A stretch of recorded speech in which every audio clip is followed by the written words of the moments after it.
안녕하세요. 미국주식론 대학의 미준입니다. 6월 24일 오늘의 미국주식 뉴스를 시작합니다. 오늘도 변함없이 미국 주식 투자의 정석을 지키고 있는 미준에 오신 것을 환영합니다.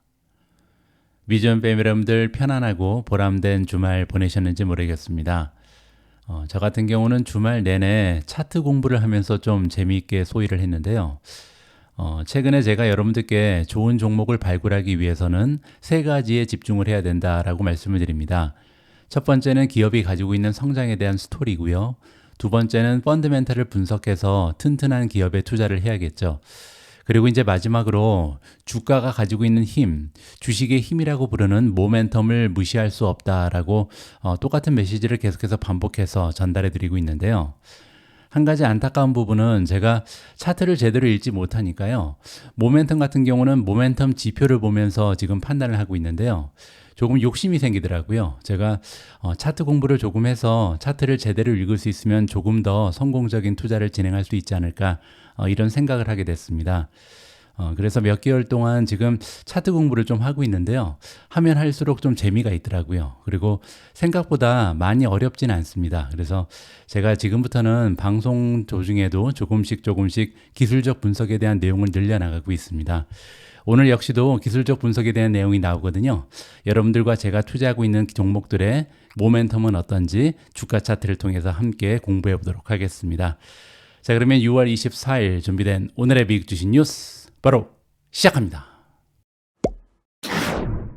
월요일 방송입니다. 지난주 한 주 동안 미국 증시의 시황을 먼저 정리해 드리도록 하겠습니다. S&P 500 맵을 보고 계신데요.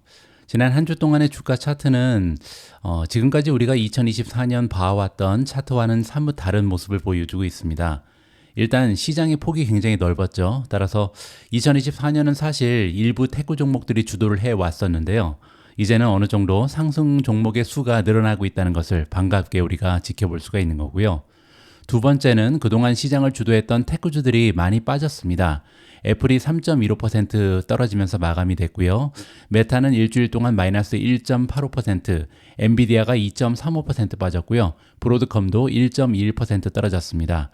따라서 지금까지 시장을 주도했던 종목에 수익 실현을 하는 투자자들이 많이 있었다. 이렇게 보시면 되겠죠. 다음으로 S&P 500의 마켓 브레스를 좀 볼 텐데요. 시장의 폭은 많이 좋아졌죠. 이제 52.08까지 올라갔습니다. 따라서 단기적으로 추세가 좋은 종목이 이제 52%를 넘어간다. 이렇게 보시면 되고요. S&P 500에 속해 있는 500대 기업 중에 장기적으로 추세가 좋은 종목은 아직까지도 67%를 넘어갑니다. 따라서 아직은 대세 상승장이 이어지고 있다. 이렇게 우리가 정의를 내려볼 수가 있는 거고요. 다음은 3대 지수의 움직임을 보도록 하겠습니다. 지난 한 주 동안 가장 좋았던 지수는 다우존스인데요. 일주일간 주가가 1.61% 급등을 했고요. S&P 500도 0.75% 추가적으로 상승을 했습니다. 다음으로 나스닥이 0.39% 소폭으로 상승하면서 3대 지수 중에서는 가장 좋지 않은 실적을 발휘했고요. 어쨌든 중요한 것은 3대 지수 모두 올라가는 상승세가 계속됐다. 이렇게 보시면 됩니다. 다음에는 지난 한 주 동안 주가 흐름이 가장 좋았던 성장주의 이름을 보도록 하겠습니다. 추이가 가장 좋았는데요. 일주일간 주가가 15% 폭등을 하면서 이제 한 달간 주가가 무려 52.5% 상승 추세를 만들어냈습니다. 레모네이드가 두 번째로 좋았고요. 11.96% 올라갔습니다. 세 번째로 슈퍼마이크로 플러스 7.19, 그 뒤를 이어서 앱티브가 플러스 6.98, 조비 에비에이션 플러스 6.35, 아사나 플러스 6.33, 인투이트 플러스 6.12, CRM, 세일즈포스가 플러스 5.66, IoT는 3사라 플러스 3.45, 누홀딩스 플러스 4.17, 다큐사인이 3.74% 올라가면서 가장 좋은 주가의 흐름을 보였고요. 다음에는 3대 지수 모두 상승하는 가운데 주가가 많이 하락한 성장주의 이름을 보도록 하겠습니다. 버진 갤럭틱이 무려 30.5% 추가적으로 급락을 하면서 이제 YTD로 80.57% 떨어졌습니다. DJT도 만만치 않은데요. 25.34% 폭락을 했고요. 세 번째로 솔라 엣지가 마이너스 17.19, 퍼시픽 바이오 마이너스 16.48, 차지포인트 마이너스 15.98, 인페이지 에너지 마이너스 14.40, 월프 스피드 마이너스 13.11, 아이온큐 마이너스 12.21, 크리스퍼 마이너스 11.52, 플러그 파워가 10.74% 떨어지면서 가장 좋지 않은 주가의 흐름을 보였습니다. 마지막으로 미준 탑12의 성적을 보도록 하겠습니다. 지난 한 주간 6종목은 상승, 6종목은 떨어졌는데요. 슈퍼마이크로가 7.19% 올라가면서 가장 좋았고요. 아마존이 플러스 2.95, 마이크로소프트 플러스 1.63, 팔란티어 플러스 1.15, TSMC 플러스 0.84, 우버가 0.21% 상승했습니다. 다음 종목들은 떨어졌는데요. 벌티브 홀딩즈가 0.94% 소폭으로 하락했고요. 마이크론 테크놀로지 마이너스 1.29, 엔비디아가 4% 넘게 하락을 했습니다. 그 밖에도 비트코인이 5% 떨어지면서 62,830에 가 있고요. 펄솔라가 마이너스 5.39, 인피니온이 7% 넘게 떨어지면서 가장 좋지 않은 모멘텀을 보이고 있습니다. 오늘도 소중한 구독자분들께서 남겨주신 댓글을 몇 개 소개해드리도록 하겠습니다. 가장 먼저 제니 이님께서 남겨주신 글이고요. 미조님, 영국에 계셔서 신경통이 온 거 아니에요. 따뜻한 기온을 좋아하시는 체질인데 영국 날씨와는 잘 맞지 않나 하는 생각이 드네요. 따뜻하고 건조한 곳에 계시면 바로 좋아질 수도 있겠다는 생각이 문득 드네요. 저희 언니도 영국에 살다가 캘리포니아로 이사 왔는데 신경통약 한 보따리 들고 왔다가 열어보지도 않고 바로 좋아져서요. 걱정하다가 혹시 하고 적어봅니다. 라고 따뜻한 메시지 보내주셨습니다. 그렇지 않아도 이번 여름에는요, 좀 따뜻한 데로 피난을 가볼까 합니다. 좋은 의견 주셔서 감사하고요. 걱정해 주시는 모든 분들께 아울러서 감사의 말씀드립니다. 두 번째로 회복이라는 아이디를 쓰시는 분께서 남겨주신 글이고요. 몇 년 전에 이모님께서 하나만 추천해달라고 하셨을 때 엔비디아를 추천했다고 하신 말씀이 생각납니다. 저도 그 말씀 듣고 한때 엔비디아에 올인했다가 급등 전에 매도한 게 안타깝네요. 늘 좋은 정보 감사해드려요. 라고 짧은 댓글을 주셨습니다. 제가 생각할 때도요, 우리가 주식 종목 선택할 때 사랑하는 가족, 내가 정말 아끼는 가족 멤버한테 추천할 수 있는 그런 종목에 투자하는 것이 중요하다고 생각을 합니다. 앞으로도 여러분들 투자 종목 결정하실 때요, 내가 이 종목을 나의 자녀 아니면 나의 부모, 나의 친척한테 추천해 줄 수 있는지 한 번쯤 생각해 보시면서 투자 결정을 하셨으면 하는 마음을 가져봅니다. 자, 그리고 마지막으로 한코스모스라는 아이디를 쓰신 분께서 남겨주신 질문입니다. 언제 빅테크 주식을 팔아야 하는지 아니면 더 줍줍해야 하는지 항상 걱정입니다. 저 역시도 같은 걱정을 매일 가지고 있고요. 그래서 최근에는 이제 모멘텀에 집중하는 투자를 하고 있고 또 차트 공부까지 아울러서 하고 있습니다. 오늘 방송을 보시면서요, 어느 정도는 해답을 좀 찾아보실 수 있지 않을까, 어떻게 하면 좀 우리가 해답에 가까워지는 그런 결정을 하게 되는지, 정답을 항상 맞출 수는 없다고 봅니다. 미래를 생각하면서 투자하는 게 바로 주식이잖아요. 따라서 항상 맞는 결정을 할 수 없지만 조금이라도 확률을 올라갈 수 있기 위해서는요, 우리가 차트도 어느 정도는 읽을 줄 알아야 된다고 생각을 하게 됩니다. 자, 그래서 오늘 첫 번째 기사는요, 여기에 관련된 기사를 준비했습니다. 자, 미준 추천 컨텐츠로 제가 강추하고 있는데요. 차트 전문가들이 급등을 예고하고 있는 나스닥 8종목을 소개한다고 합니다. 과연 어떤 종목들이 급등을 앞두고 있는지 이번 기사를 통해서 살펴볼 수 있도록 하겠습니다. 6월 중순 현재 나스닥 100의 22개 종목이 최고가를 경신했다고 합니다. 나스닥 100은요, 나스닥에 상장되어 있는 여러 종목 중에 이제 시가총액 기준으로 100대 기업을 얘기합니다. 여기에는 이제 금융주를 제외하고 나머지 종목들만 들어가 있고요. 하지만 어쨌든 중요한 부분은 테크주가 많이 포함되어 있고 또 시가총액이 가장 커다란 100대 기업이다. 이렇게 보시면 되겠죠. 그런데 그 중에서 22개 종목이요, 최고가를 최근에 경신했다고 합니다. 따라서 굉장한 상승 추세가 발견되고 있는 거죠. 오펜하이머의 기술 분석가, 차트 전문가죠. 아리 월드가 나오는데요. 기본 지수보다 먼저 최고가에 도달한 것은 상대적인 강세를 나타내는 것이다. 따라서 굉장히 좋은 신호다. 이렇게 보시면 됩니다. 차트를 바탕으로 나스닥 100 지수에서 8개 종목을 매수 추천 종목으로 선정했는데요. 시원하게 8개 종목 모두 공개를 하고 있습니다. 아리월드는 첫 번째로요, ASML 홀딩스가 차트에서 새로운 돌파를 보이고 있다. 이렇게 긍정적인 신호를 잡아내고 있고요. 두 번째로 T모바일은 돌파가 그대로 유지되고 있다. 세 번째로 인투이티브 서지칼은요, 돌파를 재개하고 있는 좋은 모습이 보이고요. 마지막으로 더 트레이드 데스크는 1년간의 돌파를 즐기고 있다. 이렇게 4종목에 대해서 긍정적인 평가를 해주고 있고요. 자, 그리고 나머지 4개의 종목도 공개가 됩니다. 상승 추세를 재개하고 있는 4개 종목이 있는데요. 첫 번째는 마이크로소프트고요. 두 번째는 크라우드 스트라이크, 세 번째 시놉시스, 네 번째 케이던스 디자인 시스템.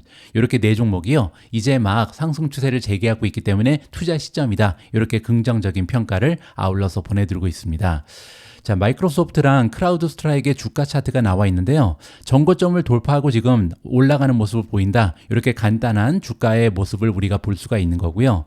여기에서 만족하면 안 될 것 같아서 제가 나머지 종목들을 좀 자세하게 여러분들께 보여드리도록 하겠습니다. 자, 앞에서 등장했던 마이크로소프트의 1년 주가 차트를 먼저 보면 좋을 것 같은데요.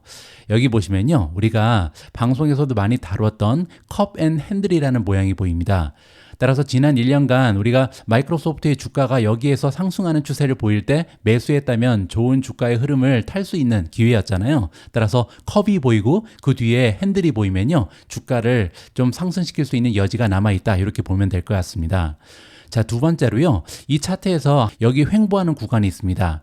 전문 용어로 이제 박스권이라 그러죠. 이 박스권이 형성이 되고 있다가 이 박스권이 무너지면서 올라가고 있잖아요. 자, 이렇게 박스에서 형성되어 있던 주가가 이 돌파를 보이게 되면요. 앞으로 좋은 신호가 잡히는 거다. 따라서 지금 현재 이 기술 분석가들이 보기에는요. 마이크로소프트가 앞으로 조금 더 달릴 가능성이 높다. 이렇게 긍정적인 평가가 나온다고 개인적으로 판단합니다.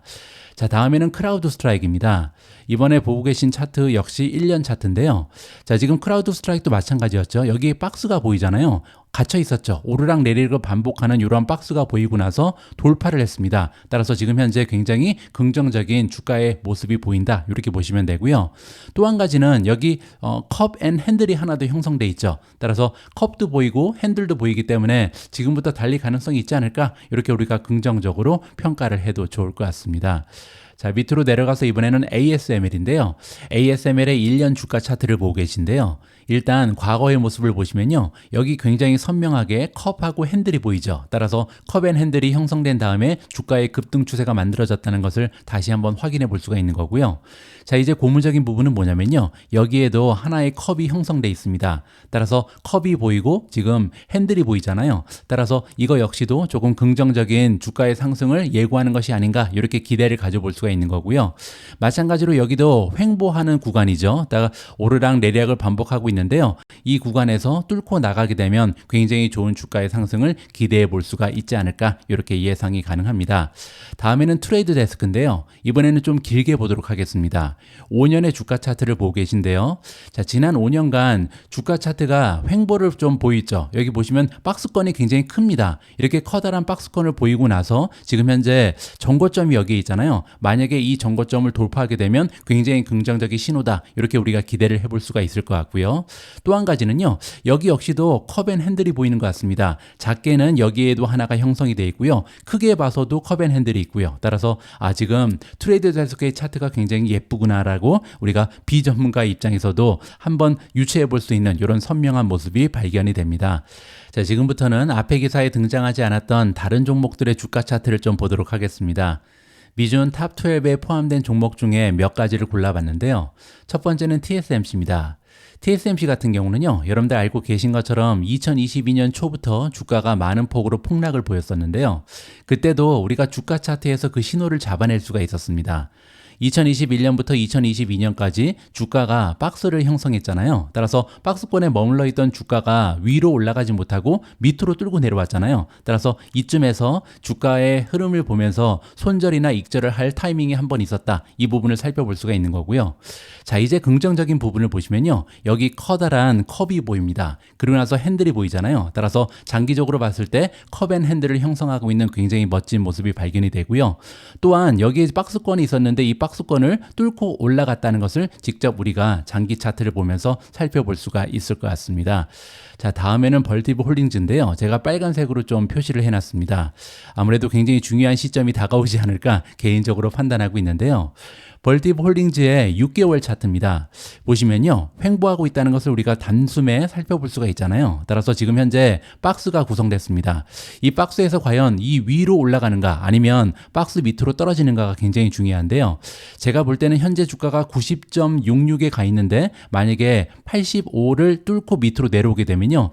조금 아쉽지만 벌티브 홀딩즈는 다음 기회를 좀 생각해 봐야 되지 않을까. 이 밑으로 쭉 떨어질 가능성이 높다라고 생각을 합니다. 뭐 기술적 분석을 했을 때 그렇다. 물론 의외의 호재가 발생하게 되면 주가 차트는 다시 변할 수도 있는 거죠.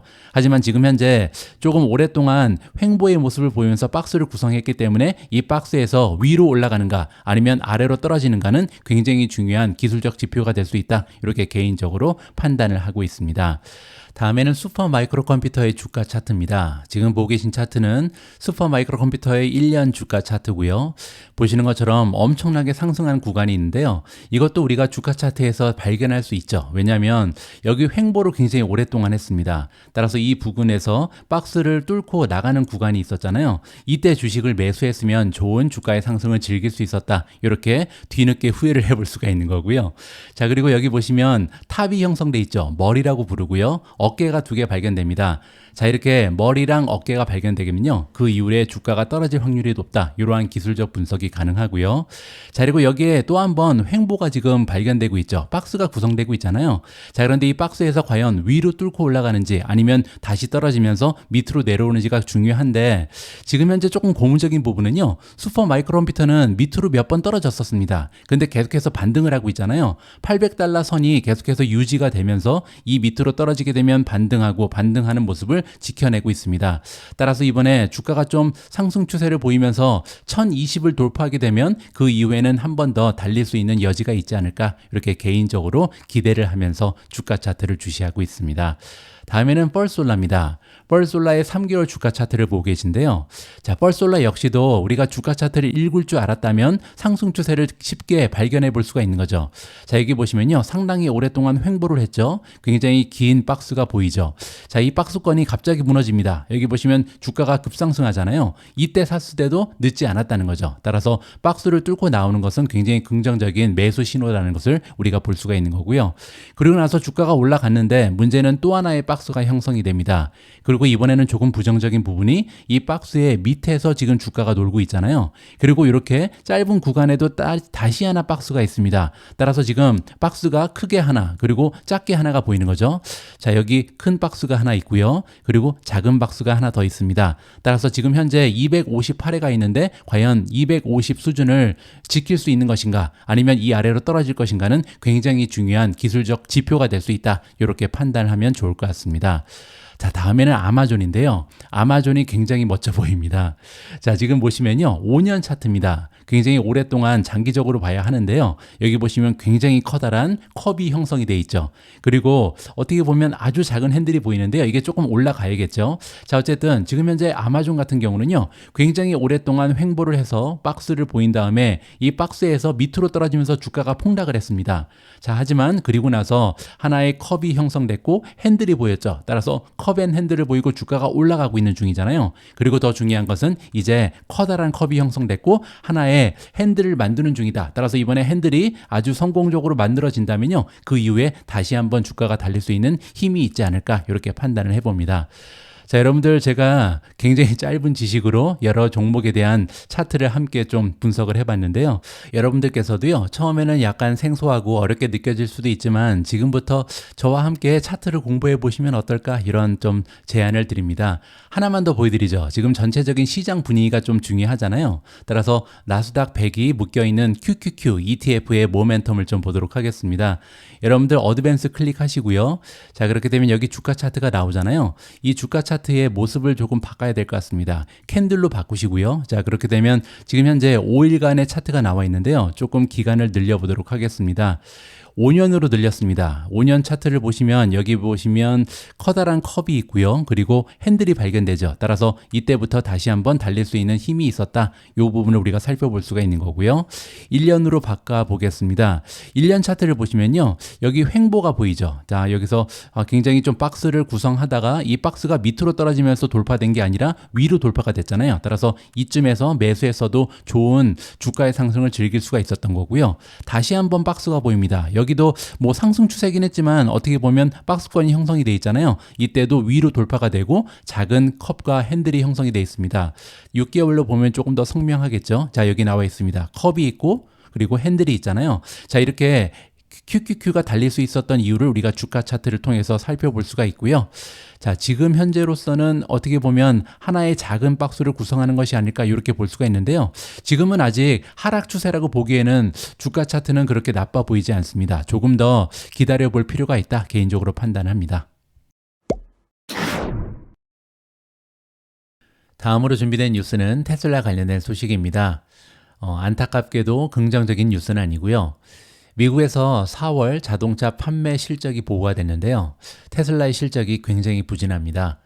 제가 비록 요즘에 테슬라 안티라는 별명까지 안게 됐지만 그래도 이런 뉴스도 여러분들께 보내드리는 것이 저희 역할이라고 생각을 합니다.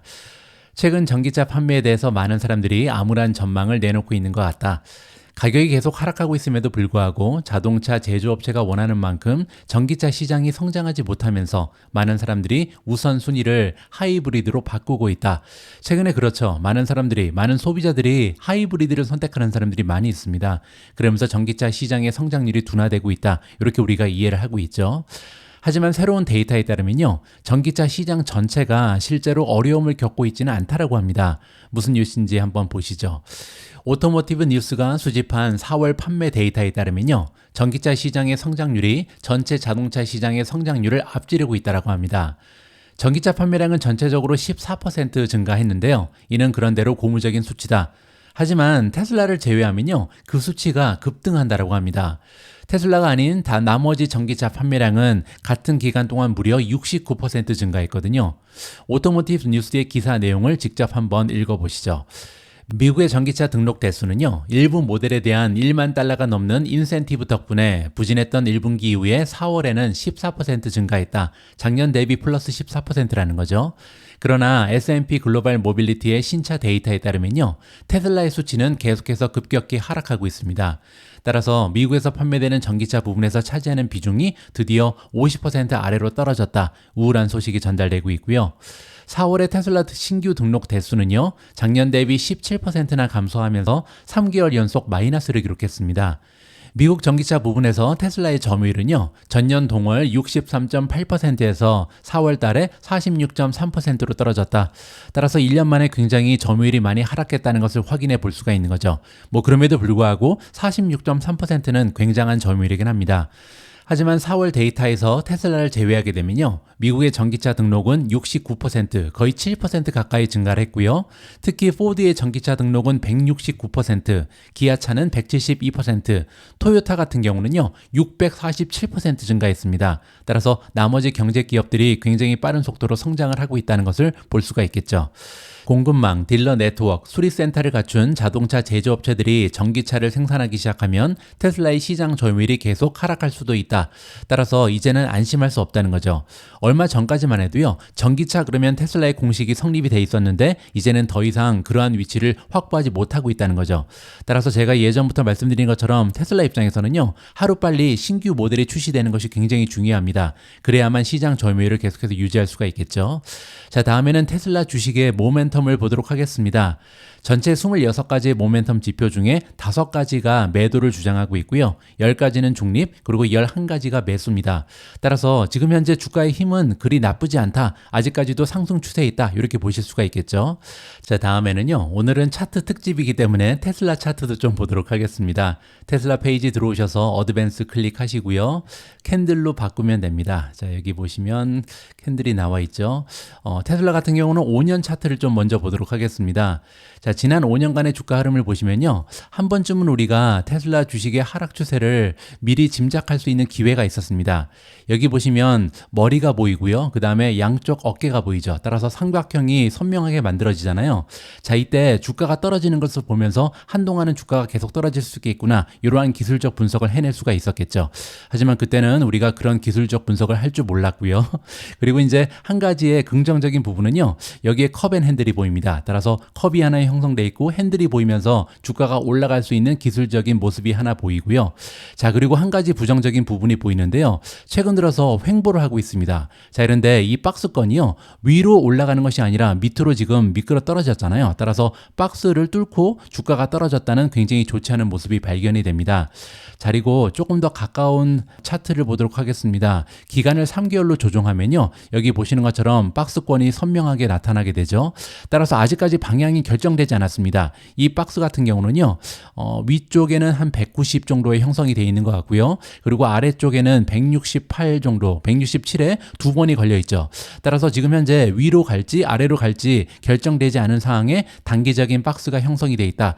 따라서 지금부터 테슬라 주가가요, 190을 넘어서 200을 넘어가는가, 이렇게 긍정적인 추세를 보이는가, 아니면 170 이하로 떨어지면서 아래쪽으로 내려가는가는 단기적인 주가의 흐름을 우리가 측정해 볼 수 있는 그러한 차트의 모습이 보이고 있다. 이렇게 정리해 드리겠습니다.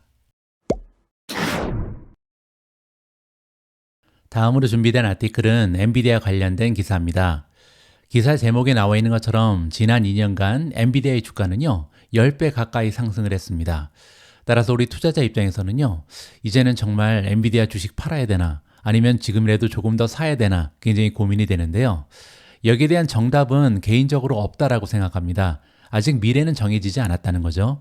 따라서 다가오는 미래에 엔비디아가 어떠한 실적을 보고하는지, 그리고 미국 경제에는 어떠한 뉴스가 지배적인지, 여기에 따라서 주가의 행방이 결정되지 않을까 개인적으로 생각을 합니다. 우리 투자자는요, 거기에 적절히 대응을 하면서 대처를 하는 것이 오히려 더 안전하다라고 여러분들께 저희 개인적인 의견을 좀 공유해 드릴 수 있고요. 자, 어쨌든 지금 현재 시장에서는 어떠한 의견이 있는지 양쪽의 이야기를 모두 들어볼까 합니다. 긍정론자 그리고 부정적인 의견을 함께 살펴볼 텐데요. 그에 앞서서 엔비디아의 주가 차트 잠깐 보시죠. 오늘은 차트 특집이잖아요. 엔비디아의 주가 차트도 재미가 있을 것 같습니다. 자, 캔들로 바꿔서 보시죠. 자, 5년으로 늘려서 한번 살펴보도록 하겠습니다. 엔비디아 주가 차트도요, 우리가 한 번쯤 상승을 기대해 볼 수 있는 모습이 보이는데요. 여기 커다란 컵 그리고 핸들이 보이죠. 따라서 이 핸들에서 샀으면 굉장히 멋진 상승 추세를 우리가 즐길 수 있는 이러한 기회가 한번 주어졌다. 이렇게 우리가 살펴볼 수가 있는 거고요. 자, 그리고 또 한 가지, 여기에 횡보를 하잖아요. 자, 이렇게 주식이 계속 횡보하면서 이 박스권에서 밑으로 떨어지는가 아니면 위로 올라가는가 굉장히 중요하다라고 말씀드렸는데요. 이 횡보 구간에서는 다행히 위로 뚫고 올라갔습니다. 그러면서 굉장한 상승 추세가 발견이 되는 거죠. 자, 그리고 조금 더 기간을 당겨 보겠습니다. 1년 차트를 보고 계신데요. 여기도 마찬가지죠. 굉장히 중요한 기술적 지표 하나가 보이는데요. 여기 두 번 막히죠. 같은 지점에서 뚫지 못하고 이 쌍봉이 보이는데요. 이렇게 되면 주가가 떨어질 수밖에 없겠죠. 강력한 저항선을 뚫지 못하고 두 번이나 막혔기 때문에 주가가 떨어지는 계기가 마련됐다. 이렇게 보시면 되고요. 자, 그리고 여기에 보시면 또 하나의 컵이 보입니다. 그리고 핸들이죠. 따라서 이 컵에서 위로 뚫고 올라가면서 좋은 주가의 상승의 상승 추세를 보였던 것이 바로 엔비디아다라고 정리가 가능하겠죠.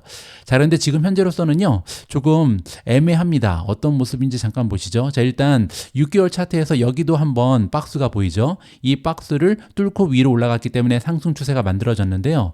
최근에 한 3개월 그리고 한 달 차트를 보시면요, 조금 애매합니다. 자, 여기 있는데요. 일단 여기에서도 작은 박스를 뚫고 위로 올라갔기 때문에 상승을 했죠. 그리고 또 하나의 박스가 지금 형성이 되어 있는데요. 이 박스의 가장 밑에 쪽까지 떨어졌습니다. 따라서 만약에 지금 125를 뚫고 밑으로 내려가게 되면요, 아마도 이 정도까지는 빠질 수 있지 않을까. 왜냐면 여기 다시 하나의 박스권이 형성이 되잖아요. 자, 이런 식으로 지금 박스가 두 개나 형성되어 있다는 것을 볼 수가 있고요. 만약에 엔비디아의 주가가 한 119 이하로 떨어지게 되면요, 밑으로 조금 더 하락할 가능성도 있죠. 따라서 지금 두 개의 박스가 위로 상승하는가 아니면 밑으로 계속해서 뚫고 내려가는가는 굉장히 중요한 기술적 지표가 될 수 있다. 이렇게 설명이 가능할 것 같습니다.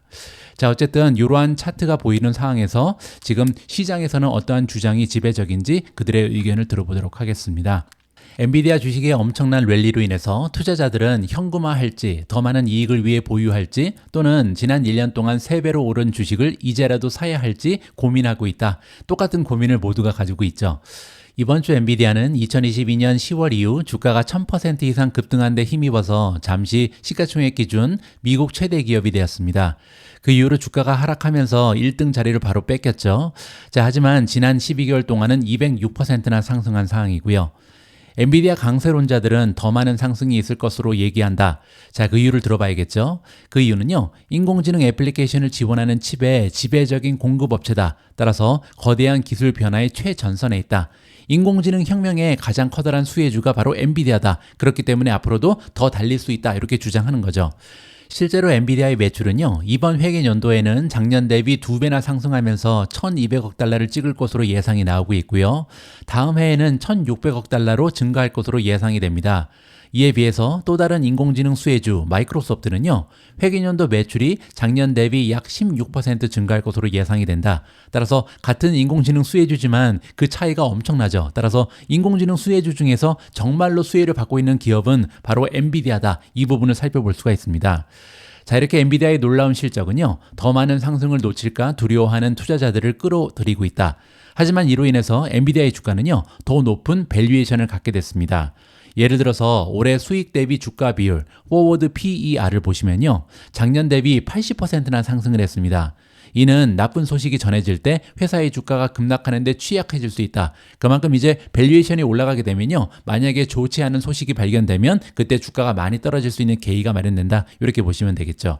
자, 하지만 그럼에도 불구하고 과거에 있었던 일이 투자 결정을 좌우해서는 안 된다. 이 부분에 대해서는 제가 지난주에 흥미로운 기사 하나를 함께 읽어봤었죠. 동전을 9번 던졌을 때 모두 앞면이 나왔다고 해서 10번째 동전이 뒷면을 가리킬 확률이 높아지는 것은 아니다. 확률은 똑같이 50%다. 이 부분 우리가 기억해야겠죠. 따라서 엔비디아가 2년간 10배 올라갔다고 해서 이제는 떨어질 확률이 더 높은 것이 아니라요, 지금부터 과연 어떠한 성장세를 보이는가, 이게 가장 중요하다는 것을 기억할 필요가 있을 것 같습니다. 지금까지 엔비디아의 주가 추이는요, 낙관적인 투자자에게는 보상을, 그리고 의심하는 투자자에게는 벌을 주었습니다. 지난 2년간 사실 주식 투자를 하는 투자자들을요, 두 분류로 나눴죠. 엔비디아를 들고 있는 투자자, 그리고 엔비디아를 갖고 있지 않은 투자자, 이렇게 분류될 정도로 정말 중심적인 역할을 한 것이 엔비디아 주식이다. 이렇게 보시면 되겠죠. 낙관적인 투자자들은요, 엔비디아의 AI 칩 부분에서의 지배력을 강세의 주요 원인으로 꼽습니다. 엔비디아의 칩의 높은 성능 때문에 AI 데이터 센터에서 대체하기가 어렵다. 그 얘기는요, 어떤 기업도 지금 인공지능 혁명에서 살아남기 위해서 무조건 엔비디아 칩을 사용하고 싶어 한다. 아직까지는 다른 칩을 원하지 않는다. 이렇게 보시면 되겠죠. 자, 여기에 한 가지 이유가 더 있는데요. 개발자가 AI 프로세서를 프로그램하는 데 사용하는 독점적인 소프트웨어 프레임워크가 더해졌다. 우리가 쿠다라고 부르는 소프트웨어죠. 따라서 쿠다로 인해서 하나의 생태계가 조성이 됐다는 거죠. 따라서 이 밖으로 빠져나가기가 너무나 어렵다. 독보적인 생태계가 이미 구성이 됐다. 경제적 혜자가 있다. 이렇게 보시면 될 것 같습니다. 피어 인베스트의 창립자, 그리고 최고 투자 책임자인 이바나 델레브스카라는 전문가가 나오는데요. 이 전문가는 월가의 애널리스트들이 예측하는 것 이상의 수익 상승을 기대한다고 합니다. 따라서 엔비디아 주식이 앞으로도 좋은 흐름을 보일 수 있다. 따라서 지금 현재 전망치가 높아져 있지만 이거를 초월하는 실적을 계속 보고할 것이다. 이렇게 얘기하는 거죠. 델레브스카는요, 주식 가격이 지금처럼 올랐지만 수익이 실제로 움직이지 않았다면 우리는 매우 걱정할 것이다. 하지만 지금 상황에서는 수익이 꽤 견고하게 뒷받침이 되고 있다. 엔비디아 주가는 실적이 뒷받침되면서 올라가는 거기 때문에 걱정할 필요 없다. 이렇게 얘기하는 거죠. 자, 실제로 엔비디아의 주가 수익 비율, 즉 포워드 PER은요, 약 45배로 연초에 25배에서 상승한 이후에도 5년 평균 주가 수익 비율인 41배보다 약간 높은 수준에 불과하다. 따라서 아직까지 PER이 그렇게 높지 않다. 이렇게 얘기하는 거고요. 더욱이 1년 전에 84에서 굉장히 많이 하락했다. 과거에 비해서는 오히려 싼 편이다. 이렇게 지금 얘기하는 거죠. 플럼 펀드의 사장인 톰 플럼은요, AI를 넘어서는 엔비디아 칩의 기회가 과소평가되어 있다. 이렇게 지금 긍정적으로 얘기하는데요. 그 얘기는 뭐냐면 우리가 진정으로 이야기하고 있는 것은 데이터와 데이터에 대한 액세스다. 따라서 인공지능 하나뿐만이 아니라는 거죠. 그리고 엔비디아는 이를 가능하게 하는 가장 빠르고 스마트한 칩을 보유하고 있다. 4차 산업혁명은요, 사실 인공지능 말고도 앞으로 다가올 테크놀로지가 많이 있습니다. 가장 가까운 미래에는요, 가상현실, 증강현실도 있고 또 사물 인터넷이라고 부르는 IoT도 남아있잖아요. 스마트시티도 있고요, 자율주행도 있고 여러 가지 다양한 테크놀로지가 계속해서 다가올 거고요. 자, 이러한 테크놀로지의 중심에 엔비디아 칩이 있다. 따라서 인공지능 하나로 끝나는 것이 아니다. 이러한 얘기로 이해가 가능할 것 같습니다. 자, 이번에는요, 부정적인 얘기를 좀 들어보죠. 하지만 엔비디아가 앞으로 놀라운 성과를 거둘 것이라는 전망에 대해서 경계하는 전문가들도 있습니다. DA 데이비슨의 애널리스트 길 루리아가 나오는데요. 길 루리아는 엔비디아가 진정으로 혁신적인 제품을 보유하고 있다. 그리고 전례 없는 성장을 기록했다. 이렇게 칭찬을 해주고 있습니다. 그러나 주식에 대해서는 중립, 그리고 목표 주가는 $90를 주고 있는데요. 그 이유를 한번 들어봐야겠죠. 로리아는요, 몇 년 후를 내다보면서 엔비디아의 고객들이 월가의 수익 추정치를 끌어올린 만큼 충분히 지출할지 의문이다. 지금은 엄청나게 많은 천문학적인 돈을 지금 사용하고 있잖아요. 하지만 가까운 미래에는 이렇게 많은 지출을 계속해서 유지할 수 없을 것이다. 그렇게 되면요, 엔비디아의 성장률이 계속해서 둔화되겠죠. 그렇게 되면서 주가가 떨어질 수밖에 없다. 이렇게 이해가 가능합니다. 엔비디아에 대한 우려는 장기적인 전망에서 비롯된 것이다. 단기적으로는 좋다는 거죠. 이런 유형의 실적은 유지하기가 어렵기 때문이다 라고 정리가 가능합니다. 다음은 억만장자 투자자 스탠리 드루켄밀러인데요. 지난달에 제가 미중 방송을 통해서도 공유해드린 것처럼 전설의 투자자 드루켄밀러는요, AI가 지금은 약간 과대 포장돼 있다 이렇게 평가를 해주고 있습니다. 오히려 장기적으로는 과소 포장돼 있다. 따라서 가면 갈수록 인공지능 시대는 가속화될 것이다. 이렇게 평가를 하는데요. 하지만 아직까지는 그 정도는 아니다. 따라서 2024년에 엔비디아에 대해 비중을 많이 줄였다. 이렇게 전달을 해드렸죠. 자, 다른 우려 사항으로는요. 엔비디아의 시장 선도적 지위를 잠식하는 경쟁이 발생할 수 있다. 자, 이 얘기는 뭐냐면 거대 기술 기업인 마이크로소프트, 메타, 구글이 소유한 알파벳 이렇게 다양한 메가테크 기업들이요, AI 컴퓨팅 역량을 구축하고 제품과 서비스에 대한 해당 기술을 추가하기 위해 경쟁하고 있다. 자체적으로 칩을 개발하는 것이 굉장히 빨리 진행되고 있다는 거죠. 따라서 가까운 미래에 이렇게 최대 고객들이 자체 칩으로 옮겨갈 가능성이 높다. 이렇게 평가가 나오고 있습니다. 엔비디아 주식의 공정 가치를 $105로 책정한 모닝스타의 애널리스트들은요, 아마존, 마이크로소프트, 메타 이런 주요 벤더들이 결국은 엔비디아에 대한 의존도를 낮추고요, 공급업체 기반을 다각할 것이다 이렇게 이야기한 바가 있습니다. 만약에 이러한 일이 현실화되면요, 우리는 엔비디아에서 TSMC로 옮겨가야겠죠. 엔비디아는 현재 AI를 지배하고 있으며 향후 10년 동안 이러한 선두 자리를 유지할 수만 있다면 이 회사의 수익성에는 한계가 없다라고 모닝스타의 브라이언 콜렐로가 얘기합니다. 그렇게 되면 이제 시가총액이 $10조 가겠죠. 하지만 대안이 성공적으로 개발될 조짐이 보이면, 따라서 메가테크 기업들이 각자 자체 칩으로 만약에 전환하기 시작하면요, 엔비디아의 상승세가 상당히 제한될 수 있다라는 굉장히 중요한 이야기를 해주고 있습니다. 오늘 마지막으로 준비된 기사는 어제 일요일날 발표된 매우 흥미진진한 내용입니다. 오랜 숙적인 애플과 메타가 손을 잡는다라는 뉴스가 보도되고 있는데요. 여러분들 기억하실 겁니다. 불과 얼마 전에 메타는요, 애플 때문에 주가가 70% 이상 폭락을 했습니다. 그때 이제 애플이 개인 정보를 보호한다 이런 명목으로 메타가 더 이상 추적을 하면서 맞춤형 광고를 낼 수 없게 했잖아요. 그때 이제 메타의 폭락에 결정적인 역할을 했던 애플이요, 이번에 메타의 손을 내밀었다고 합니다. 역시 비즈니스에는 계속 영원한 적은 없다, 이 부분이 확인이 되는데요. 어떤 내용인지 한번 살펴보시죠. AI를 따라잡기 위해 분주하게 움직이고 있는 애플이요, 오랫동안 숙적 관계였던 메타에 다가가고 있다고 합니다. 이 문제에 정통한 사람들에 따르면요, 메타 플랫폼즈는 최근 발표된 아이폰 그리고 기타 기기용 AI 시스템인 애플의 인텔리전스에 메타 플랫폼즈의 생성 AI 모델을 통합하는 것에 대해서 애플과 논의를 진행하고 있다고 합니다.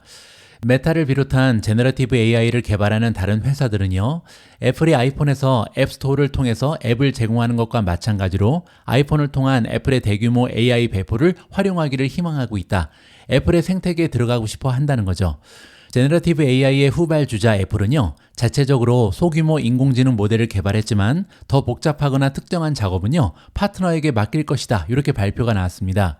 그 얘기는요, 인공지능은 너네들이 다 만들어라. 우리는 하드웨어에 집중하면서 생태계를 계속해서 탄탄하게 유지하겠다. 이러한 전략으로 이해가 가능하죠. 이달 초에 애플은요, 월드와이드 디벨로퍼즈 컨퍼런스에서 애플 인텔리전스가 공개됐을 때 오픈 AI의 챗GPT가 애플의 첫 번째 파트너로 선정됐다. 이렇게 발표를 한 적이 있습니다. 우리는 최고와 함께 시작하고 싶었다. 이렇게 애플의 소프트웨어 리더가 얘기를 했고요. 챗GPT가 오늘날 우리 사용자들에게 최고의 선택이다. 이렇게 칭찬을 했습니다. 그런데 중요한 부분은요, 애플은 또한 구글의 제미나이도 통합하기를 원한다. 이렇게 발표를 했거든요. 따라서 하나의 기업만 선택하는 것이 아니라 모든 인공지능을 애플의 생태계에 넣겠다, 이러한 야망을 가지고 있는 것 같습니다. 이번 회담에 정통한 관계자에 따르면요, 구글과 메타 외에도 AI 스타트업인 엔트로픽 그리고 퍼플렉시티 역시도 애플 인텔리전스에 자사의 생성형 AI를 도입하기 위해서 애플과 논의를 진행 중이라고 합니다. 따라서 지금 현재 AI 모델을 개발하고 있는 모든 기업을 애플의 생태계로 불러들이고 있다, 이렇게 이해가 가능하겠죠. 애플이 오픈 AI 이외의 파트너와 계약을 체결할 경우 고객은요, 애플의 내부 시스템 외에 어떤 외부 AI 모델을 사용할지 선택할 수 있다라고 애플은 밝히고 있습니다. 굉장히 스마트한 전략이죠. 왜냐하면 지금 현재는 인공지능의 미래를 어떤 기업이 독주할지 잘 밝혀지지 않는 상황이잖아요. 아직은 시작에 불과하죠. 물론 이제 챗GPT가 앞서 나가고 있지만 나중에 가면요, 제미나이라든지 아니면 메타가 앞으로 치고 나갈 수도 있는 거죠. 따라서 지금 애플은요, 모두 생태계 안에 불러놓고 나중에 소비자들이 선택하게 만들겠다. 따라서 애플에는 모든 인공지능 모델이 다 들어가 있다. 이렇게 지금 야심찬 계획을 가지고 있는 것 같습니다. 메타와의 논의는요, 인공지능 시대에 주요 기술 기업 사이에 형성되고 있는 예상치 못한 제휴를 강조한다. 따라서 이러한 모습이 하나둘씩 발견이 되고 있다. 이렇게 이해가 가능하고요. 애플은 다른 AI 기업과의 협상에서요, 어느 한쪽이 다른 쪽에 돈을 지불하도록 요구하지 않았다. 이렇게 사람들이 말하고 있습니다. 가령 예를 들어서 애플 기기에 들어가 있는 구글 검색 같은 경우는 돈을 내고 들어가잖아요. 그렇게 하지 않았다는 거죠.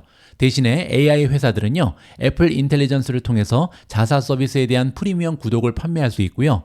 앱스토어와 마찬가지로 아이폰 제조업체는 자사 기기에서 발생하는 구독 수익의 일부를 가져갈 수 있다. 굉장히 스마트한 전략이죠. 따라서 애플 생태계의 모든 인공지능 모델을 모셔다 놓고요. 자, 여기서 장사를 해라. 그리고 우리한테는 20%가 됐던 30%가 됐던 수수료를 우리한테 내라. 이렇게 이해가 가능합니다. 자리세를 받겠다는 거죠. 이 논의는 아직 확정되지 않았으며 결렬될 가능성도 있다.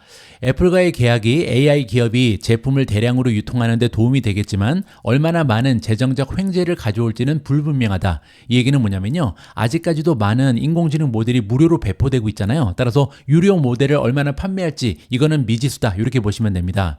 특히 이제 오픈 AI 같은 경우는요, 애플 인텔리전스를 통해서 무료 버전의 챗GPT를 제공합니다. 하지만 사용자는 프리미엄 챗GPT 계정을 애플 기기에 연결할 수 있다. 과연 얼마나 많은 사람들이 이 프리미엄 챗GPT 계정을 열 것인가, 여기에 우리가 초점을 맞춰볼 필요가 있는 거죠. 자, 오랜 시간 동안 애플의 애널리스트로 활약했던 진 먼스터가 나옵니다. 진 먼스터는요, 애플과의 파트너십으로 챗GPT가 사용량이 2배로 증가할 것이다. 이렇게 긍정적으로 예상을 하고요. 오픈 AI의 인프라 비용은 30%에서 40% 증가할 것으로 예상이 된다. 따라서 사용량은 2배로 느는데 비용은 30%에서 40% 증가하는데 그치기 때문에 오픈 AI한테 유리하다. 이렇게 보시면 되겠죠. 먼스터는요, 애플 사용자의 10%에서 20%가 챗GPT와 같은 제품에 대한 프리미엄 AI 구독료를 지불할 것으로 예상한다. 그렇게 되면요, 애플의 새로운 플랫폼과 성공적으로 통합하는 AI 기업에게는 수십억 달러를 의미할 수도 있다. 이렇게 긍정적으로 평가를 하고 있습니다. 진 먼스터는요, 배포는 쉽지 않다라고 얘기합니다. 이 얘기는 아무리 좋은 제품, 상품을 가지고 있더라도 어떠한 식으로 유통을 하는가, 이게 굉장히 키다. 이렇게 얘기하는 거죠.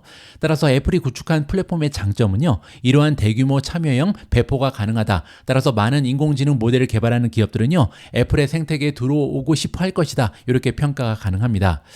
메타와의 파트너십은요, 기술업계의 AI 경쟁에서 페이스북, 즉 메타의 위상을 높이는 데 도움이 될 것입니다. 지금 현재 메타는 인공지능의 다크호스라고 여겨지고 있는데, 만약에 애플과의 파트너십이 결성되면요, 메타가 어떻게 보면 주류로 인정받는다. 이렇게 이해가 가능하겠죠.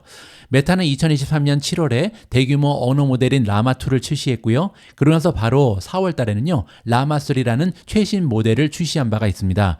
라마는 이미 기술업계 그리고 스타트업 사이에서 지지와 채택을 받고 있습니다. 엄청나게 많은 사용자를 이미 확보했죠. 하지만 애플과의 계약은요, 마크 저커버그 입장에서는 이 AI 부서의 커다란 승리를 안겨줄 것이다. 따라서 굉장히 커다란 호재가 발생할 것이다. 이렇게 평가가 가능합니다. 제가 보기에는요, 만약에 이 파트너십이 성립이 되게 되면 양쪽 기업 모두에게 커다란 혜택이 돌아갈 것 같습니다. 일단 메타 같은 경우는요, 마지막 부분에서 진 먼스가 얘기한 것처럼 인공지능 기업으로서 인정받는 계기가 될 수 있다. 그리고 추가적으로 많은 매출이 기여될 수도 있겠죠. 자, 그리고 두 번째로 애플 같은 경우는요, 지금 현재 가지고 있는 계획은 너무나 거창하고 훌륭합니다. 이러한 생태계 안에 모든 인공지능 개발 기업을 넣겠다. 이러한 모델을 가지고 있는 거잖아요. 자, 그리고 이러한 모델이 성공하기 위해서는 하드웨어 역할이 굉장히 중요하겠죠. 자, 만약에 지금까지 그랬던 것처럼 시장에 넘쳐나는 많은 기기 중에 애플의 아이폰이 최고다. 그리고 여러 가지의 컴퓨터 중에 맥 컴퓨터가 최고다. 이러한 위상이 유지될 수만 있다면 이러한 전략이 통할 수도 있다라고 판단합니다. 하지만 중요한 것은 지금부터 과연 하드웨어가 계속해서 그 위상을 유지할 수 있는가, 이 부분에 초점을 맞춰서 애플 주식에 투자 전략을 세우면 좋다. 이렇게 말씀을 드리고 싶습니다. 6월 24일 오늘의 빅 주식 뉴스는 여기까지입니다. 오늘 방송에서는 기술적 분석에 대해서 많은 방송 분량을 할애했는데요. 여러분들 이렇게 주가 차트 함께 살펴보는 내용 어떤지 피드백을 좀 남겨주시면 좋을 것 같습니다. 제가 그 피드백에 맞춰서 앞으로 콘텐츠 구성하는데 반영을 좀 해볼까 합니다. 자, 오늘 방송 함께 해주셔서 감사드리고요. 내일도 변함없이 여러분들 투자 활동에 도움될 수 있는 다양한 정보 모아서 다시 인사드리겠습니다. 우리 모두가 미국 주식 투자로 은퇴하는 그날까지 다 함께 화이팅입니다. 행복한 하루 되세요. 감사합니다.